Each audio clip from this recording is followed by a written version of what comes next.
جئت لكي أدري لأزيل الحيرة من أمري.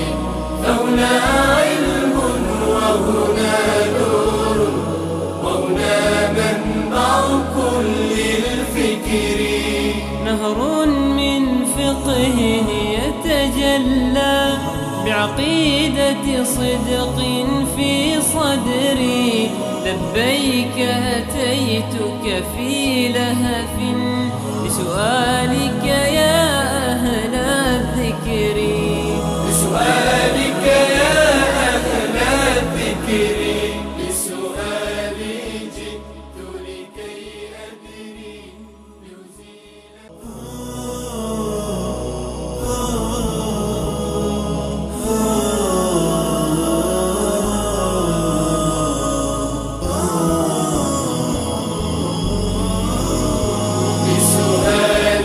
جئت لكي أدري لأزيل الحيرة من أمري. فهنا علم وهنا نور وهنا منبع كل الفكر. نهر من فقه يتجلى بعقيدة صدق في صدري. بسم الله الرحمن الرحیم. الحمد لله رب العالمین والصلاة والسلام على اشرف الانبیاء والمرسلین سیدنا و نبینا مولانا محمد و علی آله و اصحابه اجمعین. با یاد و نام الله متعال برنامه امروز را آغاز میکنیم. عرض سلام و خسته نباشید داریم خدمت یکایک شما بینندگان عزیز. امیدوارم که روزه و عبادتتان مورد قبول درگاه الله متعال واقع شده باشد. در خدمت شما عزیزان هستیم و برنامه پرسش و پاسخ که در این قسمت در خدمت کارشناس محترم برنامه جناب مولانا عبدالقدوس دهقان هستیم. خدمت ایشان نیز عرض سلام و خسته نباشید داریم. بنده خدمت جناب عالی و تمامی بینندگان عزیز و ارجمند عرض ادب و سلام دارم. السلام علیکم و رحمت الله و برکاته و در خدمت شما و بینندگان عزیز انشاءالله خواهم بود. خواهش میکنم طبق روال معمول بینندگان عزیز از سوالایی که از طریق SMS فرستادین برنامه را آغاز میکنیم و سوالایی که برای تماس تلفنی هم دارین آماده داشته باشین به صورت مختصر تا اینکه وقتی تماس زیرنویس شد سوالا رو مطرح کنید. بیننده پرسیدن که آیا چهره ظاهری مرد و زن مسلمان در بهشت تغییر میکند؟ پس چطور یکدیگر را بشناسند؟ و همچنین اگر درباره تغییرات ظاهری مرد و زن مسلمان و سن آنها در بهشت سخن گویید متشکر میشیم. الحمد لله رب العالمین و العاقبة للمتقین و الصلاة والسلام علی نبینا محمد و علی آله و صحبه اجمعین. نعمت هایی رو که الله متعال در قیامت و در بهشت به انسان های نیکوکار و به بهشتیان میدهد قابل مقایسه با نعمت‌های دنیوی و با معیارهای دنیوی نیست، بلکه نعمت‌های خاصی هست. بنابر تعبیر رسول الله صلی الله علیه و سلم ناز و نعمت بهشت را نه کسی دیده و نه کسی شنیده و نه به ذهن کسی خطور کرده. یعنی هر چی شما در ذهن خودتون تصور بکنید و آرزو بکنید که به فلان و فلان جا برسید، این گونه و آن گونه باشد، هر چی شما تصورم بکنید بهشت فراتر از حدس و گمان همه هست. و یکی از اصول مسلمی که در قرآن کریم بیان اشاره شده و در احادیث رسول الله صلی الله علیه و سلم بیان شده این هست که اهل بهشت به هر ناز و نعمتی که بخواهند در روز قیامت خواهند رسید. یعنی تمامی خواسته هایشون در بهشت هر چه را خواسته باشند الله متعال برایشون میسر میکند. لهم ما یشاءون فیها و لدینا مزید. الله متعال میفرماد هر چه اهل بهشت در بهشت بخواهند ما به آنها خواهیم داد، خواستشون برآورده خواهد شد و اضافه بر آن نزد ما هست. این اگر بیشتر هم بخواهند ما خواهیم داد، هر چه آنها بخواهند بازم فضل و کرم ما بیشتر از خواسته و تمنا و آرزوی اونها هست. و الله متعال در سوره زخرف میفرماد و فی ما تشتهیه الانفس. و در بهشت هر چی که برای انسانها قابل لذت باشه، حلاوت داشته باشه و دلانگیز باشه در بهشت برایشون میسر خواهد شد. و این نعمت هایی هست که الله متعال برای اهل بهشت در قیامت مد نظر قرار داده و حتی گذشته از کسانی که در دنیا اهل تقوا بودند بدون حساب و کتاب وارد بهشت می روند، در بهشت جایگاه بزرگ و والایی رو دارند. حتی در احادیث رسول الله صلی الله علیه وسلم در صحیح بخاری و مسلم رسول الله صلی الله علیه وسلم یک مردی رو مثال میزنند که از جهنم خارج می شود. الله متعال او رو از جهنم خارج می کند و او را وارد بهشت می کند و بعد از آن به او میگوید که آرزو بکن، چی میخواهید؟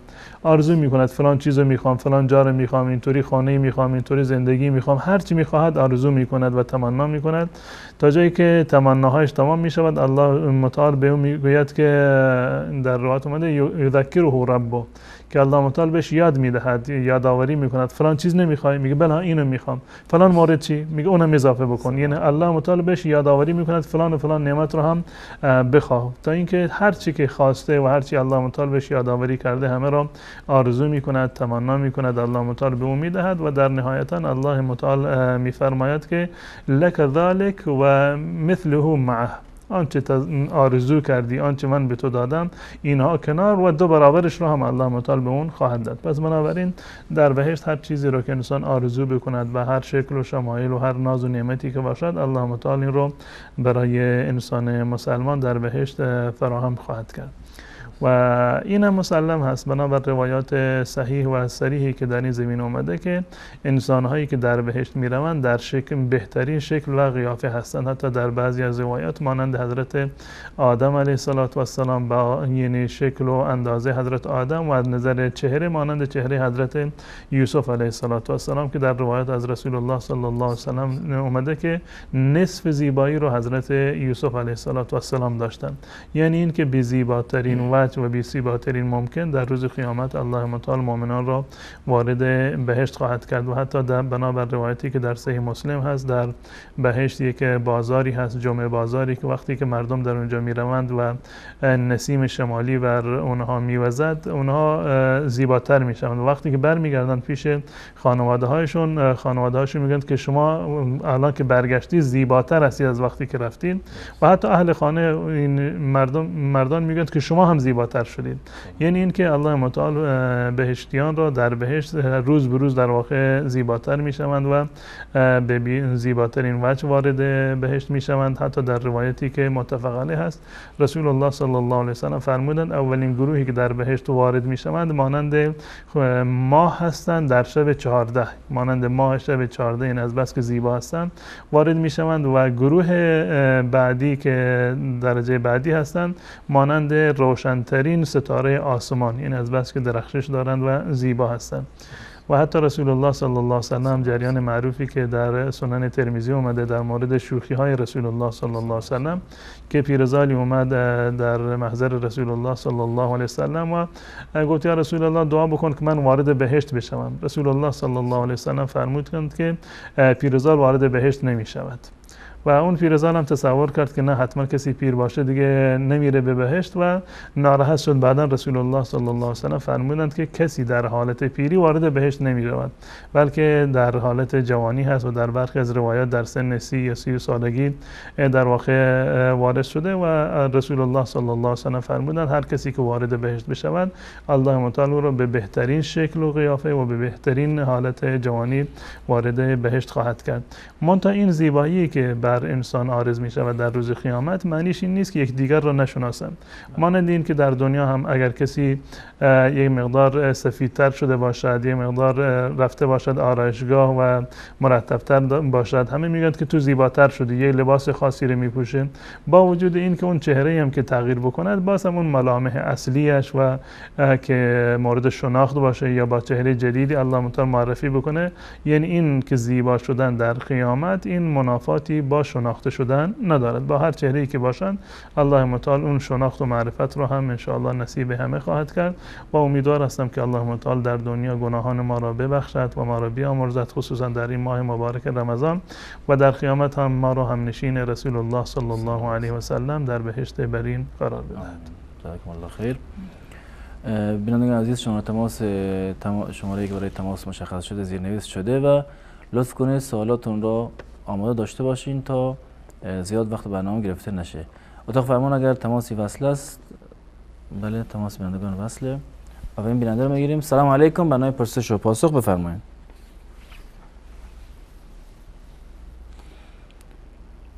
بیننده گرامی تماس شما وصله، بفرمایید. سلام علیکم، بفرمایید.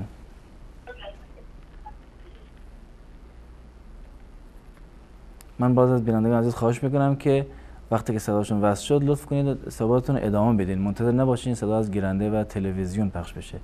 سلام علیکم، برنامه پرسش و پاسخ بفرمایید.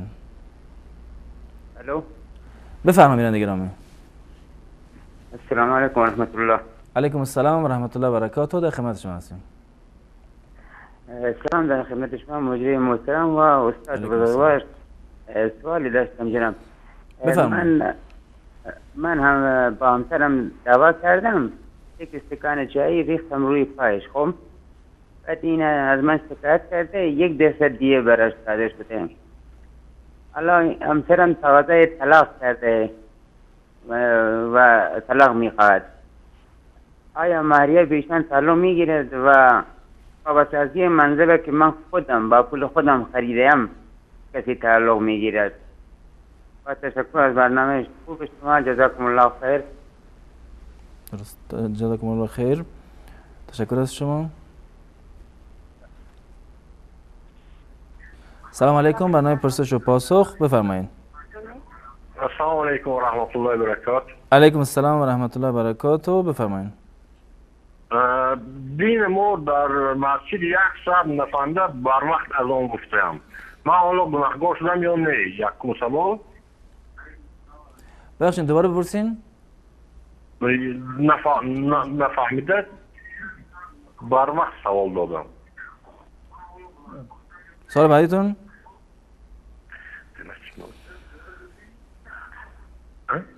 سوال دومتون. دوم. بله. شما لطف کنید از تلفن صحبتتون ادامه بدین، با من صحبت بکنید. یعنی مثلا این مسئله مال کشتن، یعنی با آدمی بینماز، یعنی آدمی با عراقور کشتنش یا آدمی که تماما از اسلام دور کشتنش درست یا نه؟ مال حلال کرد. مهر مرغ. سوال دیگه هم دارین؟ تشکر از شما. سلام علیکم، بفرمایید. سلام علیکم برادر. علیکم السلام و رحمت الله. در خدمت شما هستم. ببخشید برادر، من یک سوال داشتم. بفرمایید سوالتون. من دمی 5 روز ماه مبارک رمضان مریض بودم برادر، من نتونستم روزه بگیرم. خب روزه را خب بس قضی میارم، اما نماز تراویح، نماز تهجد، نماز نفل و نماز شکرانه را که در این شب‌های مبارک ما میخواندم، آیا پس این دوباره چه قسم میتونم بعد از این ماه مبارک رمضان که قضایی روزه را آوردم بخوانم یا نه؟ درست. و سوال دوم همی است که پسرای من جوان است، روزه میگیرن اما نماز صبح هیچ کدامش نمیخونن و نماز پیشین هم اگر وقت داشتن میخونن یا دلشان شد میخونن، دلشان نشد نمیخونن. همچنان عصر تراویح هم دلشان شد میخونن، دلشان نشد نمیخونن، فقط تنها نماز شام میخونن. آیا من هر قدر سرشان سوال میکنم در این گناه من گرفتار نمیشم؟ سوال دیگه هم دارین؟ نه خیر، نه سوال دیگه ندارم برادر. عبادتان به دربار خداوند تعالی قبول گردد. سلامت باشین. تشکر از شما. آمین. سلام علیکم، برنامه پرسش و پاسخ بفرمایید. السلام علیکم. علیکم السلام و رحمت الله. بفرمایید. از محترم مولانا صاحب یک سوال شرعی دارم که در افغانستان وقتی که یک میت فوت میکنه 40 روز بعد منار میارن میگه علاقش بخوان. نمیفهم که ایگه صحیح یا نیست. 40 روز چیکار میکنن؟ وقتی که یک نفر فوت میکنه با 40 روز بعد مولا را از مسجد میارن میگه که درست علاقه میت بخوان. باز مولا همین قسم یک چیز میخوانه. من نمیفهمم این موضوع صحیح یا نیست. درست. میگه سوال دارم. تشکر از شما.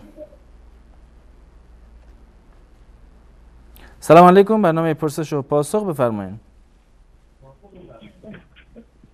بله بنده گرامی شما رو خط هستین، صحبت کنید. بله سلام علیکم. علیکم السلام و رحمت الله. ببخشید وقتی که من نماز میخونم خواهیم درک میکنه، نیت نماز از تکایی میکنم، دیگه شش تکایی میکنم. آیا نیت که در دفعه دو نیت نماز میکنیم ساده شدیم یا عمرم شش تکایی؟ یعنی درست متوجه نشدم سوالتون. در هر رکعتی نیت میکنید؟ بله وقتی که نماز فرض و نماز پیشین در رکعت است، درست. 4 رکعت سنت که نیت میکنم استاد میشم، نماز که خواندم و در رکوع در سجده رفتم میشینم، 4 رکعت شش تکایی میخوانم، 3 رکعت دیگه شد. در 4 رکعت نماز فرض باز ساده شوم یا تکایی نیت کنم که گناه نداره؟ یعنی چون که گفتین پاتون درد میکنه، درسته؟ بله درست. سوال دیگه هم دارین؟ دیگه ای که موقعی که نماز وضو داشته باشم اگر خواب بیاد از چشم آدم نماز آدم وضو آدم چی نمیشه؟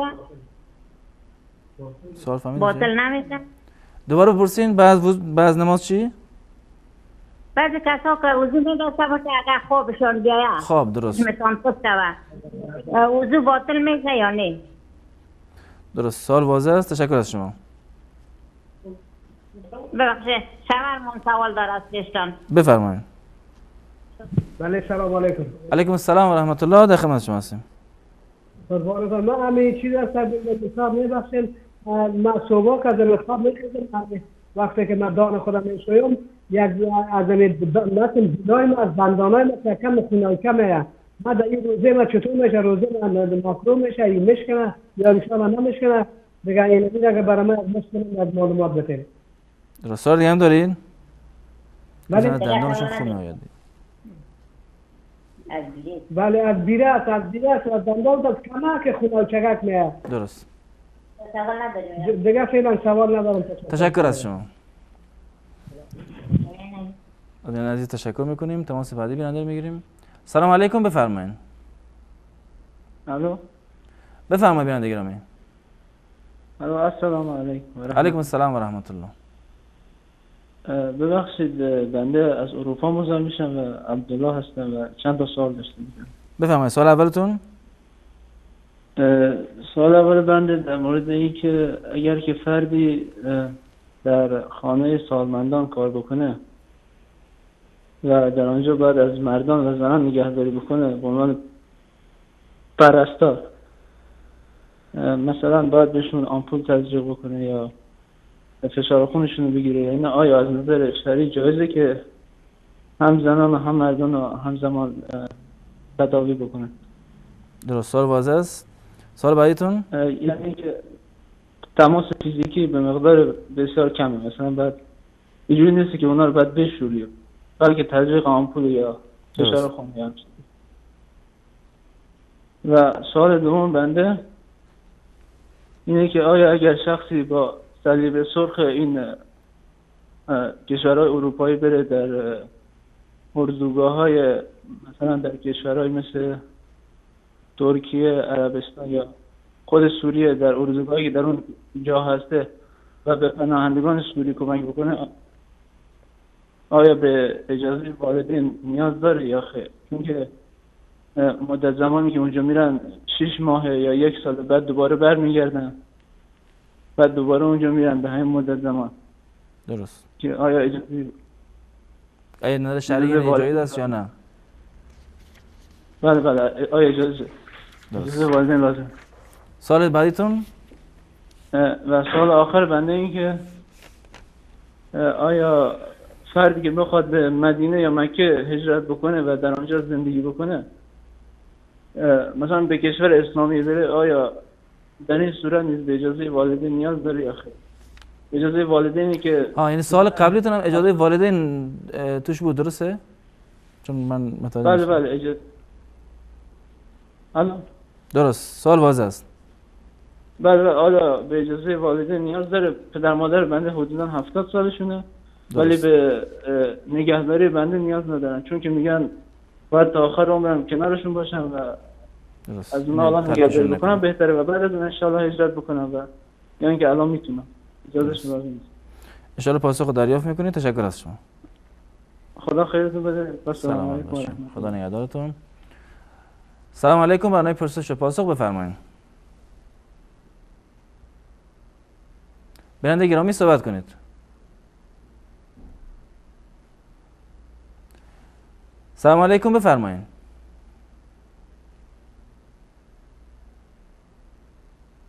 من باید بینندگان خواهش بکنم وقتی که تماس میگیرن صحبتشون رو از طریق تلفن ادامه بدن، منتظر نباشن صداشون از تلویزیون بشنون. سلام علیکم. برنامه پرسش و پاسخ بفرمایید.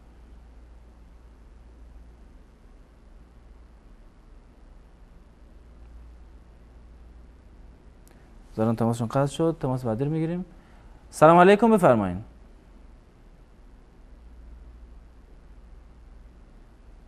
بیننده گرامی صحبت کنید.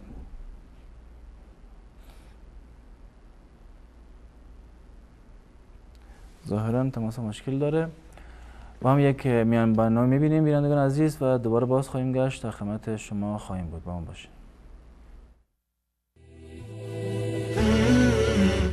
الحكمة ضالة المؤمن وبنو الإسلام بها أولى حيث تجدها فعليك بها عنها أبدا لا تتخلى.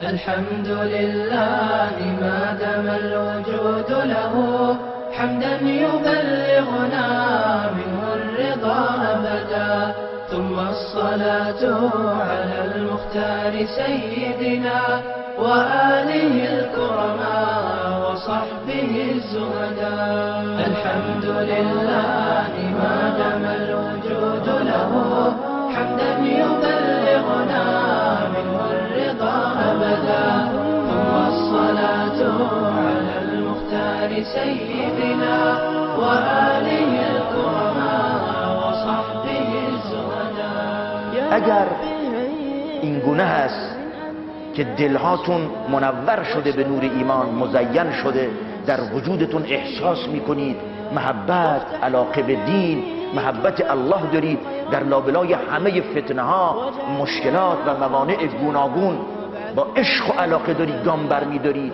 موانع رو پشت سر هم میگذارید و از کفر و فتنه ها بیزارید، بدانید که به زور بازو نیست، به زور بازوی انسان نیست. اگر پشت سر این محبت ایمان و این علاقمندی به دین و این تلاش و همت و این بیزاری از کفر، اگر پشت سر همه اینها فضل پروردگار و منت الله جل شأنه نبود، شما نمیتونستید قدمی رو بردارید در صراط مستقیم.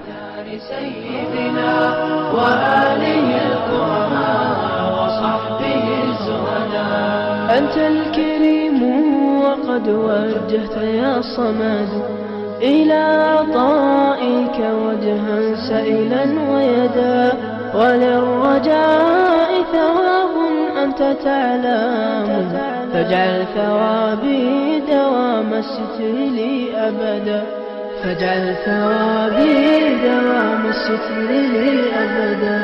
وقد مددت يدي بالذل مشتاكيا إليك يا خير من مدت إليه يدا. چون صراط مستقیم بر سر اون دو طرف این صراط مستقیم و راه خدا و راه بهشت، دو طرف اون چنان شیاطین انس و جن و در رأس اون ابلیس کمین گرفته‌اند، با تمام قوا و نیرو تلاش میکنن که مؤمن رو به در بکشونن، به انحراف بکشونن، گمراه بکنن با وسوسه های گوناگون، با زرق و برق ها، با فتنه ها، با دعوت ها، با موانعی که ایجاد میکنن، به طرق مختلف با تمام نیرو اومدن که ایمان رو ازتون بگیرن، شما رو گمراه بکنن، بدبخت و بیچاره بکنن.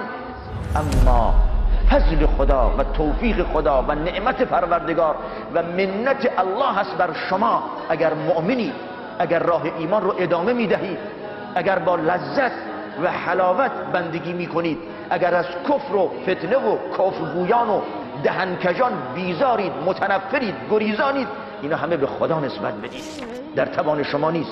فضلا من الله، این فضل پروردگار است، این نعمت الله جل شأنه که خداوند بهتون بخشیده به شما مؤمنین. پس خدا رو شکر بکنیم. اینه که در برابر هر بندگی حمد خدا بکنیم، در برابر هر توفیقی، هر نعمت معنوی که بالاخص داریم شکر خدا بکنیم و بزرگترین نعمت رو همین نعمت توفیق بندگی رو بدونیم و همیشه دلهامون، دستهامون، وجودمون به سوی الله جل شأنه باشد، از او بطلبیم، درخواست بکنیم.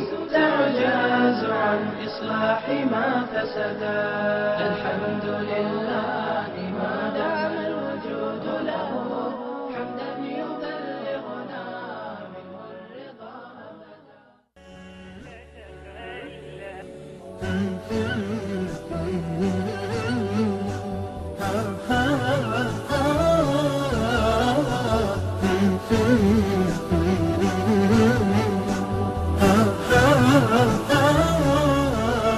الحكمة ضالة المؤمن.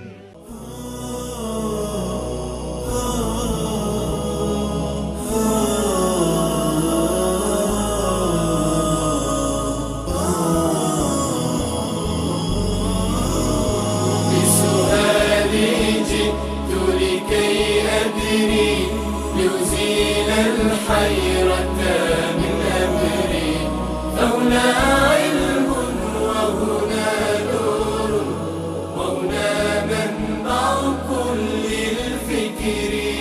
نهر من فقهه يتجلى بعقيدة صدق في صدري، لبيك أتيتك في لهف لسؤالك يا أهل الذكر.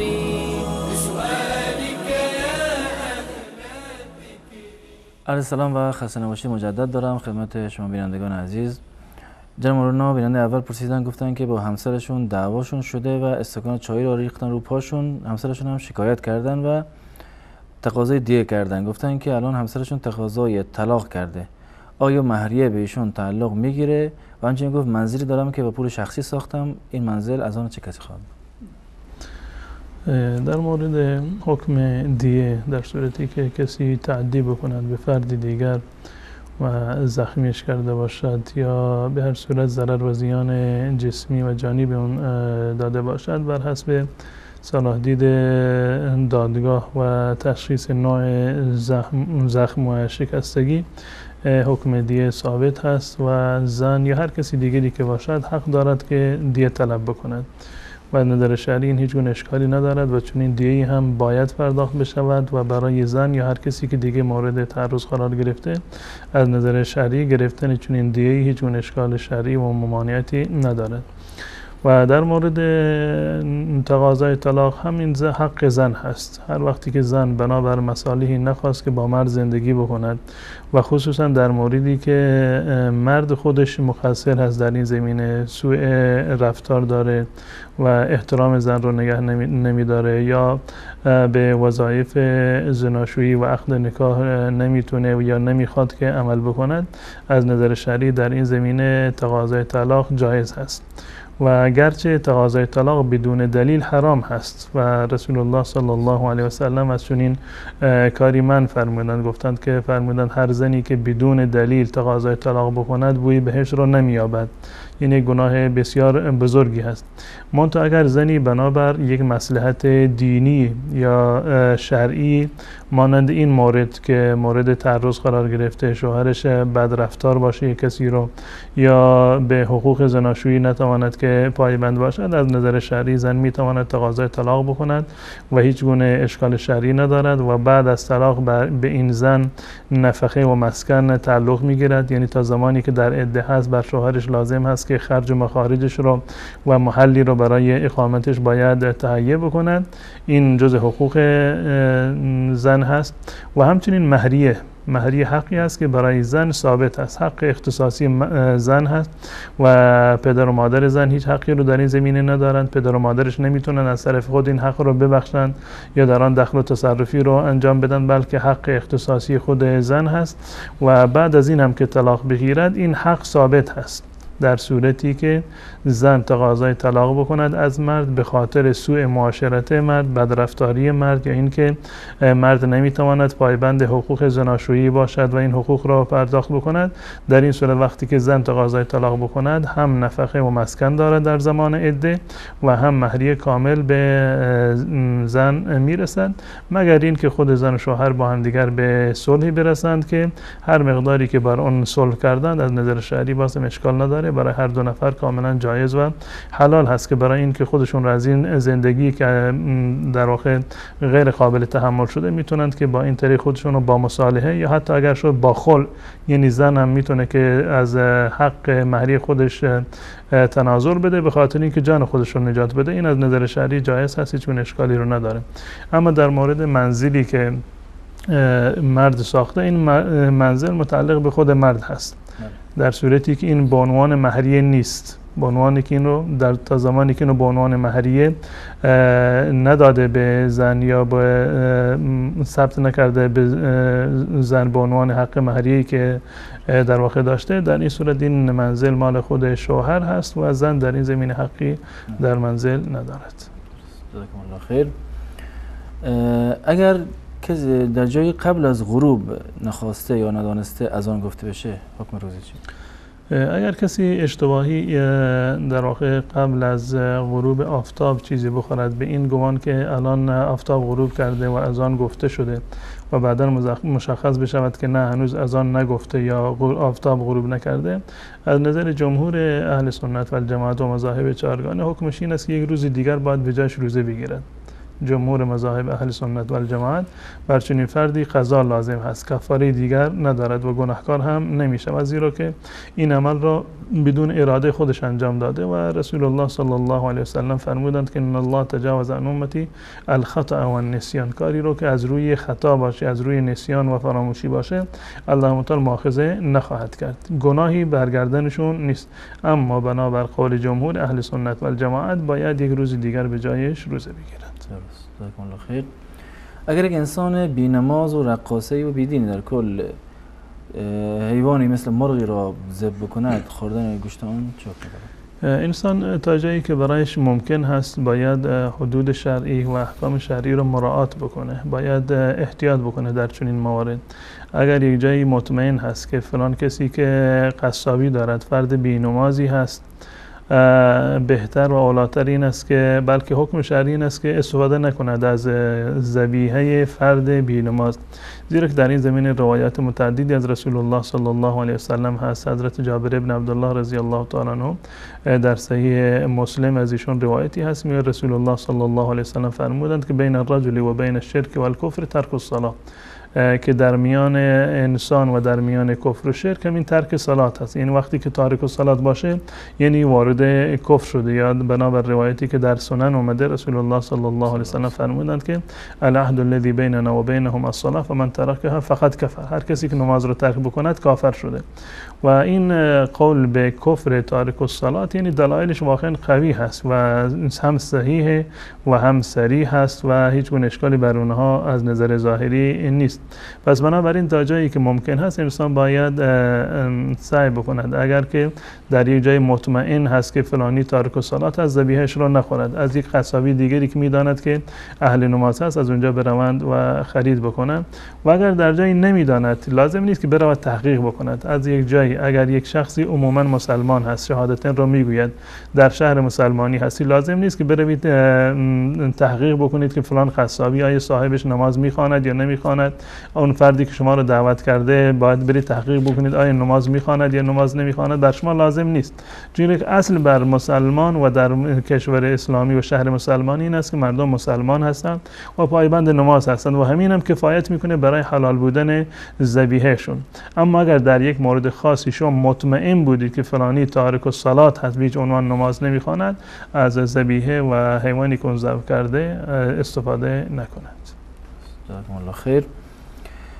بیرانه بعدی گفتن که 5 روز رمضان رو نتوانستن به خاطر مریضی روزه بگیرن و اگر بعد از رمضان بخوانیم 5 روز روزه بگیرن، آیا میتوانن نماز تراویح و سنت ها و نفل ها را نیز به صورت قضایی بخونن؟ کسی که نمیتواند که در ماه مبارک رمضان روزه بگیرد از نظر شرعی معاف است، یعنی میتواند که روزه رو ترک بکند، روزه نگیرد. اما این منافاتی با نماز تراویح نداره. حتی کسانی که روزه نمیگیرند باید تا جایی که برایشون میسر هست نماز تراویح بخونند.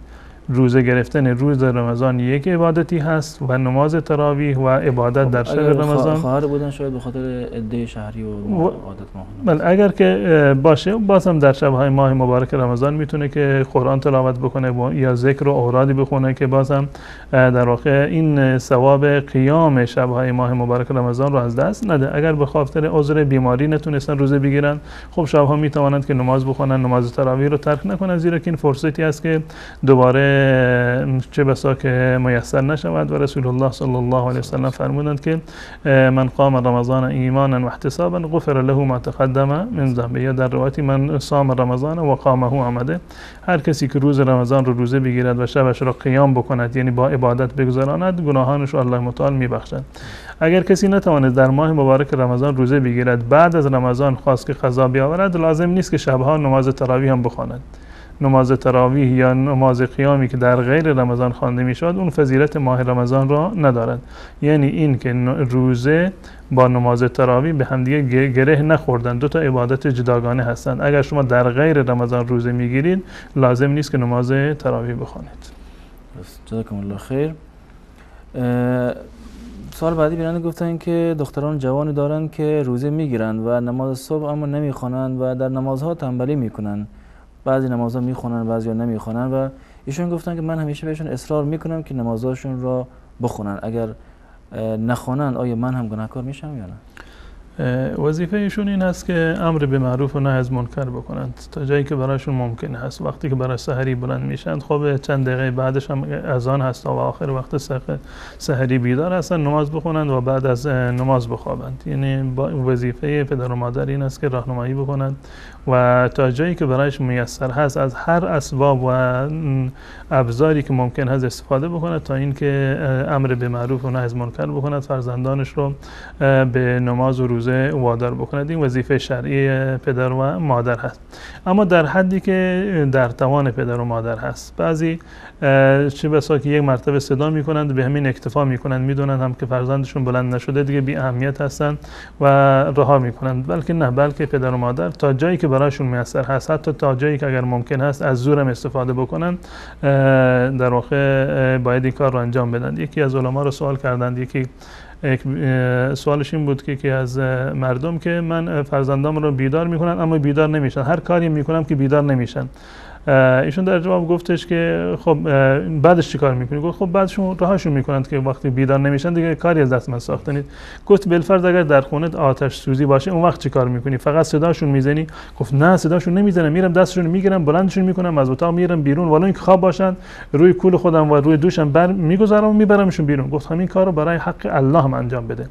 یعنی این که وظیفه پدر و مادر تنها صدا کردن نیست، تا جایی که براشون ممکن هست باید سعی بکنید اونها رو بیدار بکنید. از آتش دنیا اونها رو نجات میدید، آتش قیامت اولاتر است که اونها رو نجات بدید. اما اگر در هر صورت شما آخرین توان خودتون رو به کار گرفتید و باز هم پایبند نبودند و به اصطلاح پسر و دختر بالغ و مکلف بودند، دیگه گناهشون برگردن خودشون هست و شما بعد از این که اقدام کردید و موفق نشدید، آخرین سعی خودتون رو کردید، گناهی دیگر برگردن شما نیست. جزاکم الله خیر. بیرانه برای گفتن که وقتی که میت فوت میکنه در منطقهشون بعد از 40 روز یک ملایی را میآورند و دعا و قرائت میخواند. آیا این صحیح است یا نه؟ اینا کار و کاسبی و شغلهای کاذبی هست که متاسفانه به خاطر جهل مردم در بسیاری از موارد و در بسیاری از جاها به وجود آمده. همین شمایی که میتی از شما فوت کرده فقط یک دعا بعد از نماز برای پدر و مادرتون بخونید، بگید که رب اغفر لی و لوالدی وارحمهما کما ربیانی صغیرا، یا به زبان فارسی بگید پروردگار پدر و مادر مرا معاف بکن، به اونها را ببخش، مغفرت بکن. این ثوابش از مولایی که شما میآورید خیلی بیشتر هست، زیرا که خود این کاری مولایی رو آوردن خودش یک گناه هست. تلاوت کردن قرآن و با اجر و مزد گرفتن این خودش یک گناه دیگر هست. احیاء بدعت یک گناه دیگر هست. یعنی شما با این کار خودتون در واقع خیری رو برای پدرتون انجام ندادید که هیچی، بلکه به جایش یک بدعتی رو زنده کردید و گناهی رو مرتکب شدید. همین کاری رو که مولا میاد انجام میدهد خود شما انجام بدهید. اساساً قرآن خواندن برای میت ثابت نیست. یعنی رسول الله صلی الله علیه و سلم برای هیچ یک از مردگان و عزیزانش قرآن ختم نکردند و هیچ کدام از صحابه رسول الله صلی الله علیه و سلم که شهید می شدند یا از دنیا می رفتند در مدینه کسی برای اونها ختم قرآن نمی گرفت. شما فقط میتونید که برای میت خودتون دعا بکنید. رسول الله صلی الله علیه و سلم میفرمایند وقتی که میت از دنیا می رود اعمالش قطع می شوند و یکی از اعمالی که ثوابش میرسد او ولد صالح یدعو له، فرزند نیکوکاری که برایش دعا بکنند. همین که شما دعا بکنید برای پدر و مادرتون، باور بکنید که از این اجتماع و از ختم گرفتن و از مراسم قرآن خوانی و از 44 ماه مطمئن باشید که ثوابش بیشتر هست و این چیزی هست که مطمئناً به پدر و مادر شما و به مردگان شما میرسد. اما این که مردم را جمع بکنید قرآن بخونید این معلوم نیست که برسد یا نرسد. عرض کردم که رسول الله صلی الله علیه و سلم چون این کاری رو انجام نداده و حتی کسانی هم که میگن که ثوابش میرسد یک قیاس است بر اعمال دیگر، یک قیاسی است بر اعمال دیگر و در این زمینه دلیل صحیح و صریح از رسول الله صلی الله علیه و سلم وجود نداره. ما باید سعی بکنیم که این گونه خرافات و بدعت ها را روز به روز ان شاء الله کمتر بکنیم تا اینکه از جامعه ما مسلمانان رخت بربندند. ان شاء الله. جزاکم الله خیر. برای گفتن که پادر دارن وقتی که نماز میخوانن نیت نماز ایستاده، یعنی که کامل بخوانن و رکعت اول را فقط ایستاده میخوانن، بقیه رکعت‌ها را نشسته. آیا درسته؟ در نماز فرض قیام جز ارکان نماز هست. یعنی در نمازهای پنجگانه بر شما لازم هست و از نظر شرعی واجب هست که حتما ایستاده نماز بخوانید و این یکی از ارکان و یکی از فرایض نماز هست. مگر کسی که بیمار باشد نمیتواند بایستد، یک عذری رو دارد، از نظر شرعی میتواند که بنشیند. اما در نمازهای سنت قیام فرض نیست، بلکه سنت هست مانند خود سنت. یعنی در نمازهای سنت اگر کسی ولو اینکه توانایی ایستادن رو دارد نشسته نماز بخواند، نمازش جایز هست. در نماز سنت های قبل از نماز یا بعد از نماز یا نمازهای نفل، اگر کسی ولو این که انسان سالمی هست میتواند بایستد، اگر نشسته نماز بخواند نمازش درست هست. منتها رسول الله صلی الله علیه و سلم فرمودند که صلات القاعد علی النصف من صلات القائم، و نمازی که نشسته میخوانید نصف ثواب نمازی رو داره که ایستاده نماز بخوانید، یعنی در نمازهای سنت و برای کسی که توانایی ایستادن رو دارد. اما اگر کسی توانایی ایستادن رو ندارد، اگر نماز رو ایستاده شروع کرد و بعد از آن خسته شد نتوانست بنشیند، هیچ گونه اشکالی ندارد، جایز هست و نمازش هم کامل هست، ثواب نمازش کم نمیشود. یعنی برای کسی که عذری دارد به خاطر عذر نشسته نماز میخواند یا ایستاده شروع میکند و در آخر نماز مینشیند، هیچ گونه اشکالی و گناهی ندارد و نمازش هم انشاءالله که ثوابش کامل به ایشون میرسد. در استاد 3 دقیقه وقت است و 5 تا سوال. بسیار خوب. بیننده بعدی گفتن که اگر کسی وضو داشته باشد و بخوابد آیا وضو باطل میشود یا نه؟ اگر خواب طولانی باشد که احساس نکند که دور و برش چه اتفاقی میافتد، صدای مردم را نمیشنود و در این صورت وضو شکسته، و اگر خواب خفیفی باشد وضو نشکسته. سوال بعدی بیننده گفتن وقتی که دهان میشویند یک مقدار خون میآید، آیا وضو باطل میشود؟ اگر وقتی خون آمده و بدون قصد اینا رو فرو برده و نمیدانسته که در دهانش خون جمع شده و فرو برده و روزش نشکسته، روزش کاملا صحیح است. اما اگر دیده و دانسته میدانسته که در دهانش خون جمع شده و آنها رو فرو ببرد، در این صورت روزش میشکند. درست. جزاکم الله خیر. عبدالله گفتن اگر فردی در خانه سالمندان در اروپا البته گفتن کار بکند و از مردان و زنان کهنسال نگهداری بکند، به آنها آمپول تزریق بکند، و اندکی تماس فیزیکی باشد به خاطر تزریق اینها، آیا از نظر شرعی درسته یا نه؟ در حد ضرورت جایز هست، خصوصا که کسی دیگری هم که وجود نداشته باشه یا اینکه افرادی که مورد مداوا قرار میگیرند از نظر سنی سال خورده باشند، اشکال و ممانعتی در این زمینه وجود ندارد. سال بعدی بیانیه گفتن به همراه صلیب سرخ جهانی رفتن به کشورهایی که پناهنده در آنها قرار دادن برای کمک کردن به پناهندگان سوریه‌ای. آیا اجازه والدین شرطه یا نه؟ بله، در تمامی موارد، یعنی سفر، وقتی که انسان سفر میکنند یا برای جهاد هست یا برای طلب علم هست یا برای کار هست، اولاتر و بهترین است که پدر و مادرشون رو رضایتشون رو جلب بکنن. یک فردی اومد پیش رسول الله صلی الله علیه و سلم بنابر روایتی که در صحیح مسلم هست و سوال کردند از رسول الله صلی الله علیه و سلم و گفتن ابایعک علی الهجرة والجهاد، من بر هجرت و جهاد بیعت میکنم. رسول الله صلی الله علیه و سلم فرمودند آیا پدر و مادر زنده هستند؟ گفتم بله، هر دو تا پدر و مادرم زنده هستند. رسول الله صلی الله علیه و سلم فرمودند فرجع الى والدیک ففیهما فجاهد، برو فاحسن صحبتهما، برو پیش پدر و مادرت و به اونها نیکی بکن. یعنی این وظیفه پدر و مادر، همین هجرت یا برای رفتن برای طلب علم باشه یا برای هجرت باشه، برای جهاد باشه در صورتی جهاد فرض کفایی نباشه یا برای کار باشه، حکمش تمام این است که باید رضایت پدر و مادر رو جلب بکنه. جزاکم الله خیر. خسته نباشید. از بینندگان عزیز تشکر میکنیم که تا این لحظه با ما بودند و در اینجا به پایان برنامه رسیدیم. تا یک دیدار دیگر همه شما را به الله متعال میسپاریم. السلام علیکم و رحمت الله و برکاته.